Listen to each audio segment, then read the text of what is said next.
Around this time of year, a lot of our kids kind of get stuck in school. They're tired, they shut down. So I encourage you to check out IXL to jumpstart your child's love for learning at ixl.com/Kirk.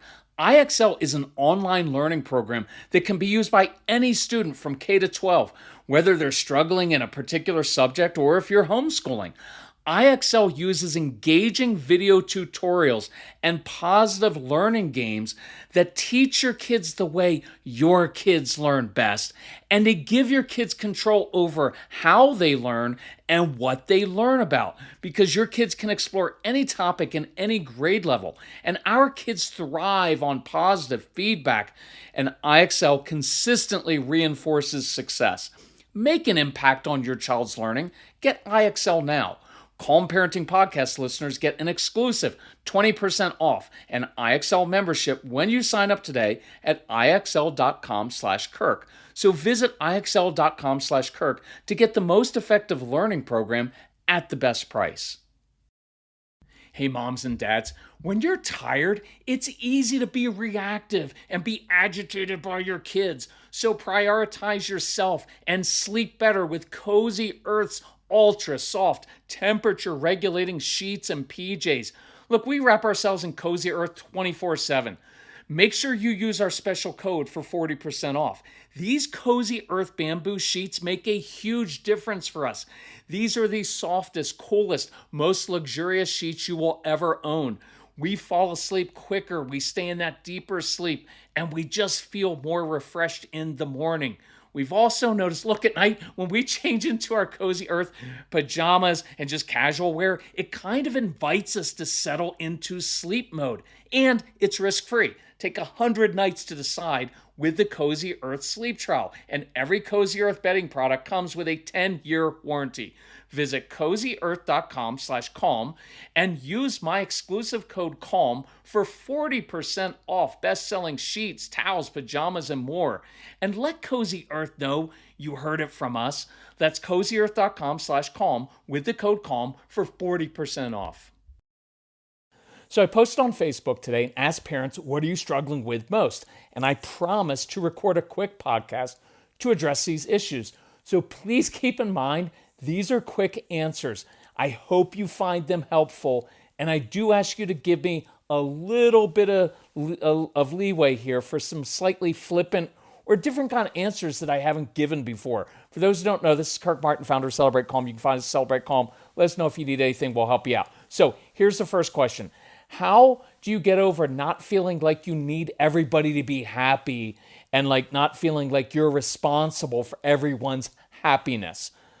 Answer. Look, if you go through the Straight Talk for Stressed Out Moms program, which you should, we do a lot on this because it's so important. But for right now, here are a couple ideas for you. One, why does this trigger you so much? Why do you feel responsible for everybody else's happiness? Like when you were a child, did you have to step up and be the ultra responsible one? Sometimes that happens when you have parents, maybe a parent who's an alcoholic, or maybe you were raised by one parent. You kind of had to step up and be the parent. Did you learn that your mom and dad gave you extra attention and acceptance when you overachieved or were responsible? I just encourage you, there's no guilt, blame, anything. Just dig into the root of this so you can kind of come up with what's the trigger here that caused you to be so moved and need everything to be just so, or need, like at family gatherings that you just had or may have upcoming of, oh, I've got to make sure everything's just fine. I got to have all the table laid out the right way and anticipate Aunt Joan's issues or my sisters or my sister-in-laws or my husband's. What is driving that? I'd ask you to intentionally practice not making everybody happy. When you feel compelled, next time you feel compelled or kind of like this little guilt thing into doing something, catch yourself and don't do it on purpose. Do less. Don't fix everything in your home or when your relatives get together. Purposefully step back from it. Let it unfold. Get comfortable with imperfection. Get comfortable with the fact you don't have to be in control. See if that's the root of it, right? Like I got to make sure everybody's happy because that gives me some measure of control. Really work on that. It's a new habit that you're building inside, but I want you to intentionally not make everybody happy. Here's a quick little, maybe you can start saying this in your head. You are responsible to your child, but not for your child. You are responsible to your spouse, but not for your spouse's happiness. See, I'm responsible to be patient, kind, compassionate, giving. I'm responsible to model how to handle frustration and disappointment in life. But I'm not responsible for my child's or spouse's moods and happiness in life. I hope that helps. Let's practice that. See how we do it. Question. I would love to hear how you would handle a 4-year-old belittling and putting siblings and peers down with his words. This child's good at building with Legos, creating things out of recycled materials. Pretty cool for a 4-year-old. Listening to audiobooks, looking at books, playing with kinetic sand and sensory bins. Well, look, when I hear that, I just want this kid with his hands in stuff all the time. I want him listening to an audiobook while he's creating things. And this is when he's 7 and 8 and 14. That would be awesome. So look, when kids are putting down other kids, this is usually a slightly insecure kid who doesn't feel good about himself, and he has to put others down to make himself feel better about himself, right? Even at age 4, it's pretty normal in some kids. We had all these kind of kids at our camp, and you know when kids will one-up another kid? Well, I called our kids like 7-uppers. So if another kid was like, well, I have 23 Yu-Gi-Oh cards, one of these kids would be like, oh yeah, well I have 700. I was like, no you don't. But it's this insecure thing, and I hear it also in 40-year-old men. But it is also, right, some of the insecurity. So here are a few ideas. One, keep encouraging your 4-year-old, your 7, your 15-year-old to use his or her particular gifts and passions. Now, don't overpraise your kids. I don't want to go overboard with it. Oh, you were so amazing at that. Your friends can't do that. None of that. Just matter-of-factly, you state what's true. Wow, it's really creative. It's really cool how you took that thing that I was going to throw away and turned it into something practical. It's awesome. Hey, you're really good at building things from scratch. I love how you can picture things in your brain and see things in 3 dimensions. It's really cool. See, it's just a true statement. And it just, I want to build confidence. And that's part of the way you do that is giving kids things to do that they're naturally good at doing. So, number 2, this may sound odd, but you asked what I'd tell a 4-year-old. And I'll tell you first what I would not say. I would not lecture, and I wouldn't use that condescending, extra sweet voice that so many parents use now. Honey, you know, it's not nice to talk to people like that. Ugh, your child already knows that. And this tone sounds icky and condescending. I think I'd be more direct and blunt. Hey, you know, when you do that, you kind of sound like a jerk. And I know you don't want to. Look, that's not being mean. It's just being honest and true and insightful. Yeah, when you talk to your friend or your sister like that, it just makes you sound like a jerk. Here's what I found in life. People tend not to like it when other people talk to them like that. I have no problem even just saying like, hey, look, that makes you sound like a jerk.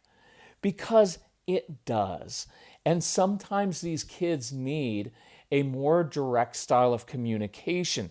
You don't have to walk in a room and say, you know, you're a selfish jerk. No wonder nobody likes you. I didn't say that. I just said when you talk to other people like that, it makes you sound like a jerk. Or when you talk to other people like that, what I found in life is they tend not to like to hang out with people who do that. That's giving insight, and it's true. Number 3, let your child experience the natural backlash from brothers, sisters, and other kids who reject him or her, and say something to them. Look, some of our kids are stove touchers, and they need to learn the hard way. It's hard for you as a parent because you don't want your child to feel hurt, but sometimes it's a really effective way to learn. And then finally, I would just model being a gracious, giving person in your everyday life. Let them see how you talk to people, how you're gracious. Say, man, you're really good at that. Could you show me how to do that? And eventually they will learn. Okay, sibling thing, right? I don't know how to foster love and tolerance, and I'm not sure what's normal and what's going to affect their adult sibling relationships negatively. A couple thoughts. One, you're not going to get your kids to love each other. It's not even my goal. I just want siblings to not murder each other. But moms and dads, let go of that. Well, I just want my kids to get along and I want them to appreciate each other. They're not going to. And that's okay. And maybe they will when they grow up and they mature a little bit. But when they're kids, I mean, I was kind of in a competition. I had 3 brothers. I'm competing with them for food, especially after my parents got divorced. We didn't have a lot of money. And so we didn't have a lot of different food, especially if my mom, our big thing was my mom would bring McDonald's home. And that was a huge deal, but she couldn't afford a lot. So it was like a 1 large fry. So I was competing. I hadn't learned the principle yet that it's good to put other people first. So I wanted to go for the French fries. Usually I lost because I had 2 older brothers and they'd pound me. So I let go of that. I just want them not to murder each other. I'd encourage you, watch this in all of our parenting stuff, projecting into the future. Well, I'm just concerned what's going to happen 15 years from now. I can't control that. So let that go. And that's going to be random anyway. I've got 3 brothers. My younger brother and I, really close. Talk a lot, text all the time. And I'm pretty close to my older brothers, but I didn't hang out with them as much. And I have a different relationship with each of my brothers. If I'm going through something or something's important, I will talk to the different brothers about different things. So let go of some of that projecting into the future. Let's deal with it, what we have going on right now. 1, kids pick fights. Why? 1, it's normal. 2, it's a need for brain stimulation. I'm bored, I pick on my sibling, and guess what? They react, and now my brain's stimulated because I am controlling the behavior of another human being. It's kind of fun. I'll show you what to do with that in a minute. Sometimes it's from resentment. I don't feel good about myself, and I've got this perfect brother, and my mom and dad like my sibling better than they like me. Well, guess what? I'm going to pick on that sibling. That's human nature. So in this case, the mom on Facebook said, hey, it's from my almost 14-year-old, kind of my pot stirrer. Well, if I've got a pot stirrer, here's what my first thought is. I've got to give him a different pot to stir, and usually one not in my home.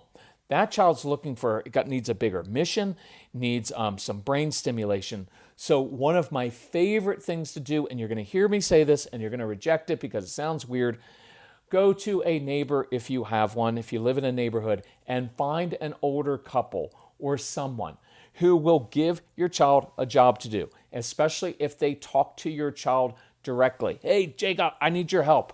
Come down to my house. I need you for 15 minutes. Your kids are usually awesome for other people, just not you. If you get an older couple in the neighborhood who asks your almost 14-year-old to come help them do something, our kids like to feel helpful. They like being around older people. 1, because older people listen to them and give them all their attention. Why? Because they don't have anything else to do, partially. And because they're this older couple whose kids are probably gone. And so your 14-year-old is very novel to them. And he brings this cool teenage energy.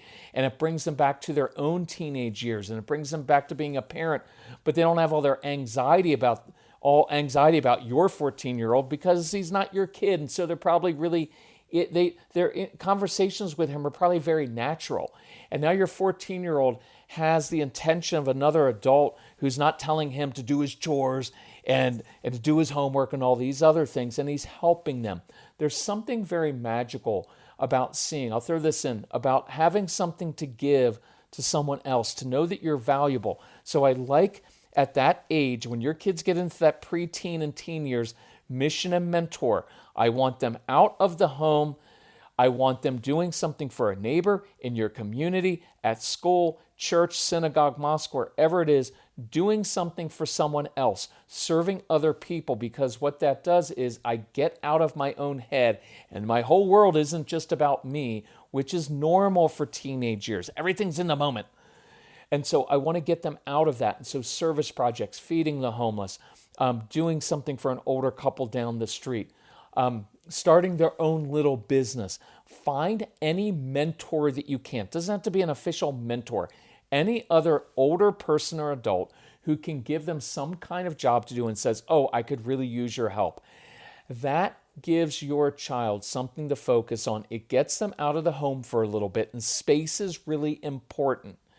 I like giving kids space from each other. It's unnatural to think that a family with 2, 3, 4, 5, 6 members is going to spend all their time together and just always enjoy it. That's not realistic. And so having some space apart from each other is actually really helpful. And that's what I'd look to do. So Mrs. Calm told me yesterday, I wish I had begun drinking AG1 sooner. My stomach has felt so much calmer and I'm more regular. My AG1 in the morning provides some consistency I really crave. And that's one reason I love my AG1. It's an easy, healthy daily routine. No messes, no blenders. We put 1 scoop of AG1 into a bottle of water, shake it up, and start our day with 75 vitamins, probiotics, prebiotics, and whole food sourced ingredients. Check out a special offer at drinkag1.com/calm. Look, I've got more energy, better mental clarity, and AG1 supports my immune health. And that's why I've been partnering with AG1 for so long. Be an AG1 couple like us. AG1 is offering new subscribers a free $76 gift when you sign up. You'll get a welcome kit, a bottle of D3 and K2, and 5 free travel packs in your first box. So check out drinkag1.com/calm to get this offer. That's drinkag1.com/calm to start your day with a win. Okay, question. Letting go of wanting to control everything, my 12-year-old daughter, with my 12-year-old daughter, and assert my position. So I know this mom. She's a really good mom, and she's working really hard at this. So kudos to your mom. You're an awesome mom. 1, I don't need you, and you don't need to assert your position. 1, it doesn't work. It's one of those phrases like, well, I just need to confront this person about their behavior. Okay, good luck with that. I'm going to bet you $100,000 that it's not going to go well because people don't like to be confronted about their behavior. I can talk to them, but confronting people, it's just one of those things of, Mom, let go. Why do you have to assert your position? You've been modeling good behavior for your daughter for 12 years. She's at that time of life where she needs to now integrate that into her own life, and she's going to push back. Why? Because she needs space, and because kids at that age, and many of you have 4-year-olds who are doing this, the strong-willed child wants to own it. They want to own their choices and decisions, and it's what you want ultimately because you're not raising a child, you're raising an adult. And so this is a good time, Mom, to step back a little bit and know, you know what, I've done my job. I've lectured my daughter about 8,000 times already by age 12. I don't need to do that anymore. So what I like to do when kids get to that age is give them context and perspective. So instead of, look, when they're little, I tell them what to do. Here's what you need to do. When kids get older, I give them context and perspective. Hey, just something to think about. I found in life that when I do X or when people do X, it just tends to work better. Then you walk away and you give them space to consider your wisdom. You just drop some wisdom in their lap. But instead of standing over them, expecting them to say, Mom, where did you get that wisdom? You're so smart. I can't wait to do what you want me to do. Instead, I step away and I put it in the child's court, and now they wrestle with it on their own without you standing over them, trying to make them do it or be grateful for your wisdom. So let go of thinking that you can convince your daughter that your way is best. It doesn't work. It won't ever work. You've already done your job by modeling for her how to handle life. Continue to do that. Be a resource. Walk by. With teenagers, I don't talk a whole lot. I say short, little, concise phrases, and then I walk out of the room because I'm basically dropping a little bit of wisdom, and then I'm letting it sit there instead of going on and on and on. And I'm letting them incorporate it into their life. I like going low key. Every time you want to lecture your child, instead, praise her for a specific action or choice she's made lately, or a specific attribute that she has. So you can still talk, but you shift from lecturing her and trying to convince her that you're right. And even when you use this tone with a 4-year-old or 14-year-old, it's really annoying. So stop it. It doesn't work. Be the grown up, be the adult, talk to them like adults. You're a really good mom. Just chill a little bit and stop asserting your position. So it's funny the phrases people, that we all use. Here's a good one. Getting teenagers to be helpful around the house and actually take responsibility for their chores. I've got a 15-year-old who refuses to help or do anything in the house. I have two good options for you. Number one, go hardcore and declare martial law if simple things aren't done. This is that standard thing I do where I say, hey, here's the deal. I run 3 services in the home: a meal service, a taxi service, a laundry service. I'll do my 3 chores, you do your 3 chores. Or in the case of a strong-willed child, half a chore, because that's better than the 0 that they're doing now. But it's very clear of, hey, you do your chores, I take care of my responsibilities, right? Even. You don't, I don't take you to soccer practice, I don't take you to buy food, I'm not doing these things for you. And so that is hardcore martial law, but with no drama. I'm just letting you know how things run in the house. I'd encourage you to create a written list of their chores or things you expect so you don't have to talk and annoy your child with your annoying voice, because the teenage voice is annoying, and to a teenager, any adult voice just about is annoying. So I just don't talk a lot. There's no need to, because otherwise it just provokes a lot of fights. And so if you lay that out very clearly, hey, I do 3 things around here. I ask you to do 3 things. You don't do your 3 things, I'm not going to take your place. I'm not going to feed you. Then just do what you said you were going to do with no drama, no lectures. You know what? I told you what to do. We had a contract. None of that. Just be matter of fact. Keep your promises. I promised you that if X didn't get done, I wasn't going to do X for you. Now, here's my honest answer. It's not going to work for most of you, because most of your kids don't really care. They'll just go and they'll steal car keys, or they'll call a neighbor or their 17-year-old friend to come pick them up and take them to get food. So here's my honest answer with most strong-willed kids. I would let this go if they are responsible outside the home. And I'll just tell you our very real experience with Casey as a teenager. Casey was not that awesome as a kid. He was not that great around the house. What he was exceptionally responsible outside the home. What were we raising him to be? A respectful man, young man in the real world. I'm not training him to be a good kid. This is a really good point, but I'm not going to go off on it too much because we don't have a lot of time. This is supposed to be short. I'm not raising a kid to be a responsible kid. You're raising your children to be responsible in the real world, and some of your kids are. They're just not that awesome at home. So by age 12, he already had a job, and he was working pretty hard reffing ice hockey games. He showed up on time. He did the time clock well. He was respectful to his boss. He worked extra games. He worked really hard. He told his boss, because I told him this, I will do any game, ref any game that you want that all the other refs don't want to officiate. I'll come in early, do the early games nobody else wants to do. So guess what? He started being assigned a lot of games, making a lot of money. He also helped. There was an older couple down the street from us, and he would go down to their house and help them because he was pretty tall and he could reach things, and they were older. They couldn't get up on stools and do things, and Casey loved that. They got along so well, and he was helping them. And he also did work outside sometimes around the house, things that he was good at doing. And so here's what we said. We just said those are his chores. His chores as a 12, 14, 15-year-old kid are to work a job, to help other people, and sometimes occasionally do stuff around the house or outside that he was good at doing. He kicks butt. Now, he's a 30-year-old young man. He kicks butt in the real world.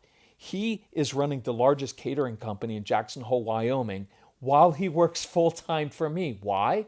Because he wasn't always an obedient kid or even a great kid in our home, but he always kicked butt in the real world, and that's what's important. So, take that however you want to take it.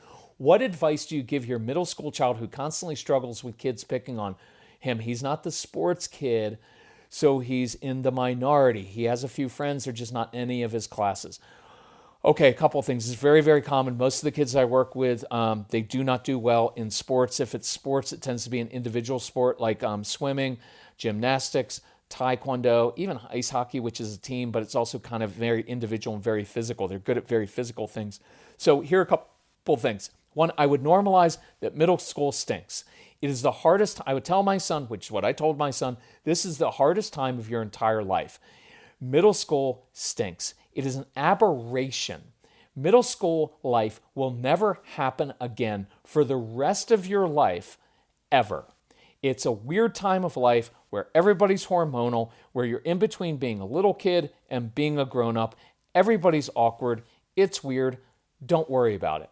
It is normal that it is okay that you are struggling with other middle school kids. It's normal and even preferable. You know why? Because middle school age kids don't have a lot of their stuff together. And the truth is that you are going to spend 3 years in middle school, but 60 years as an adult. And you don't necessarily like connecting with middle school kids because they're dopey and they're into things that you're not really into. And you are an old soul. You're better. Have you ever noticed that you get along really well with older people and older kids? By the way, our kids are also very good usually with younger kids and animals. And so guess what? When you're an adult, you get to choose friends of any age. Right now, you're stuck kind of with idiot kids your own age that you're not interested in. So it's normal to gravitate toward older people or to hang out with the animals and little kids. I get that. But when you're an adult, your friends are going to likely be older and more mature. So just get through these years and know that it's going to be okay. And there's nothing at all wrong with you. And then I would also look for that mission and mentor thing we talk about. Letting him find his place and space, finding a couple key friends, having a teacher give him a job or here's a good one, give kids a special mission, not a chore in school, but a special mission doing something they're good at, pulling your child aside and saying, oh man, Benjamin, you are awesome at doing X. Hey, could you and Frankie over here, could you guys stay after class one day and help me with this project? Well, they like being helpful, especially things they're good at doing. And now the teacher just paired him with another kid in class doing something special. I like that a lot. Another one was general bad attitude for a preteen or teen. Again, fairly normal. Mission and mentor, really, really helpful because it gets them looking outside of themselves. Final question, I believe. I have one where I just have the answer. Seriously, stop doing so much for your kids. I don't remember what the question was, but just try that this week. Stop doing so much for them and instead look at your kids and say, I believe you're capable of doing that by yourself. I believe you're capable of handling that frustration. It's a great phrase to use. So final one, this is a really good dad. And this dad has worked really hard on himself. His name's Scott. And I have a lot of respect for Scott. And if all the men out there worked as hard on themselves as Scott has, man, everything would be different in our society. So this is a good man. But he's got a 7-year-old who loses it and then starts slamming and throwing things. And of course he does because there's potential damage to the home. But more of it is we get, and this dad said this, it's the uncontrolled anger and a fear that it can eventually escalate to more than just throwing pillows and slamming doors. And I get that, right? Especially around the holidays. And know that your kids are off their schedule. They're extra tired. Like me, they're eating a lot of extra sweets and some different things. So they're just going to be off. So, just take things, ratchet things down a little bit. Ratchet your expectations down a little bit so everybody can chill. So a couple things because I know other parents wanted this one addressed. My friend here who asked this question, he already knows this one, but I'm doing it for other people. Give intensity. When kids get intense, this is counterintuitive, but we often go and we start talking like this. Hey, it's okay. It sounds dismissive and sounds like you're not taking them seriously. I like giving kids intensity when they're intense, but I give them positive intensity. And I often validate in intense, oh man, if I were you, I'd be frustrated too. That is oftentimes very calming. Now here's a weird one. I've been through this on a lot of podcasts and all of our materials. We go through how to calm kids by doing something intense with them, whether that's doing jumping jacks or something very physical. I have a weird idea for you, and it's this. When they go and they throw something, I want you to go and throw something off also. Just try it. There's something very therapeutic, actually, about throwing things. I can feel it myself. I know I'm the calm guy, but occasionally I get frustrated. And when I get over the top, you know what my first instinct is? I want to throw something.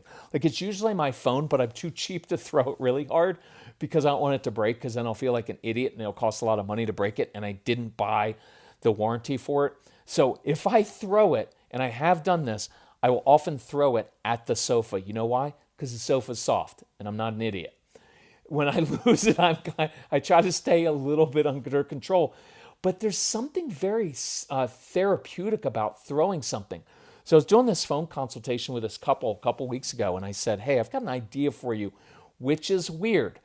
But think about this. This isn't a situation where your child goes from like 0 to 100 very quickly, and you can't have that talk of like, hey, let's identify your feelings, which doesn't work anyway. And so in that moment, I want to match the intensity. So I told this couple, I was like, you almost always have eggs in the fridge. Go grab a couple eggs from that carton in the fridge and say, hey, follow me. There's some intensity there. There's purposefulness. And then you go outside and you throw those eggs against something, especially if it's not going to cause the siding of your house to be discolored or hurt somebody else's car.